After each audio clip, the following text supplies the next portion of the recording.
নমস্কার দর্শক বন্ধু, তো বকেয়া ডিএ নিয়ে একটি গুরুত্বপূর্ণ আপডেট এবং খবর কিন্তু বর্তমানে চলে এসেছে। তো আপনারা স্ক্রিনে খবরটি দেখতে পাচ্ছেন। তো এখানে খবর শুনে বলা হচ্ছে WB fifth pay commission DA latest update. DA মামলা ঘিরে তৈরি রহস্য, মিলবে সুখবর নাকি কপাল পূর্বে বাংলার সরকারি কর্মীদের। আগামী 22 এপ্রিল সুপ্রিম কোর্টের ডিএ মামলা ওঠার কথা আছে। এই আবহে বড় ঘোষণা করলেন সংগ্রামী যৌথ মঞ্চের আহ্বায়ক ভাস্কর ঘোষ। 12 এপ্রিল ফেসবুক পোস্টে সেই দাবি করেছেন তিনি। তাতে বেড়েছে রহস্য।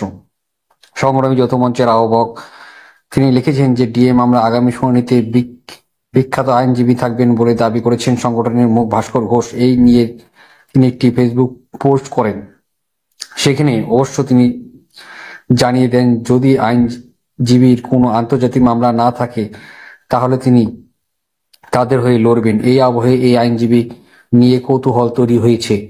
এদিকে ভাস্করবাবু পোস্টে আইনজীবীর পরিচয় জানতে চেয়ে কমেন্ট করা হয়েছে।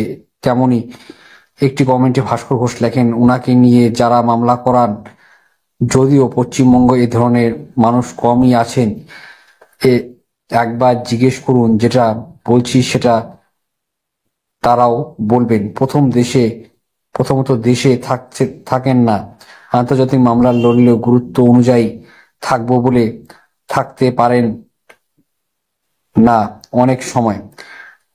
এটা ওনার সাথে কথা বলেই দেন, সেটাই সবাইকে জানিয়ে দিলাম।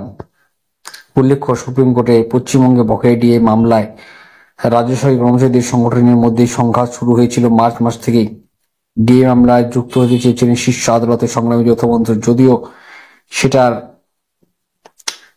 বিরোধিতা করেছে confederation of state government employees. এমনকি ডিএ মামলার শুনানি পিছিয়ে দেওয়া চক্রান্ত হচ্ছে কিনা সেই প্রশ্ন তোলা হয়েছিল। কেন সংগ্রামী যৌথ মঞ্চে যুক্ত হওয়ার আবেদনের বিরোধিতা করছিলেন সেটা ব্যাখ্যা করে দিয়েছে conference of state government employees এর সাধারণ সম্পাদক মলয় মুখোপাধ্যায়। তিনি জানিয়েছিলেন যে সংগ্রামী যৌথ মঞ্চের মামলায় যুক্ত হলে নতুন করে তাদের কথা শুনতে হবে এবং আরো অনেক সময় চলে যাবে, রাজ্য সরকার তার সুযোগ পেয়ে যাবে এবং একটা মামলা যেখানে শেষ পর্যায়ে চলে এসেছে তখন এরকম পদক্ষেপ রাজ্য সরকারি কর্মচারীদের জন্য হিতে বিপরীত হয়ে যেতে পারে, এই দাবি করেছেন corporation of state government employees এর সাধারণ সম্পাদক মলয় মুখোপাধ্যায়। যদিও সংগ্রামী যৌথ মঞ্চের আহ্বায়ক পাল্টা দাবি করেছেন এতদিন তারা রাস্তার লড়াই করেছিলেন, আদালতের লড়াইটা বাকি সংগঠনের উপর ছেড়ে দিয়েছিলেন, কিন্তু আদালতের লড়াইয়ে হতাশার মুখে পড়তে হয়েছিল। তাই সুপ্রিমের কোর্টের মামলায় ডিএ মামলা জয়ের জন্য তারা যুক্ত হতে চেয়েছিলেন বলে দাবি করেছেন সংগ্রামী যৌথ মঞ্চের আহ্বায়ক ভাস্কর ঘোষ। দর্শক আজকে ভালো যেহেতু লাইক করবেন, শেয়ার করবেন, একবার পাশে অবশ্যই। জয় হিন্দ, বন্দে মাতরম। ধন্যবাদ।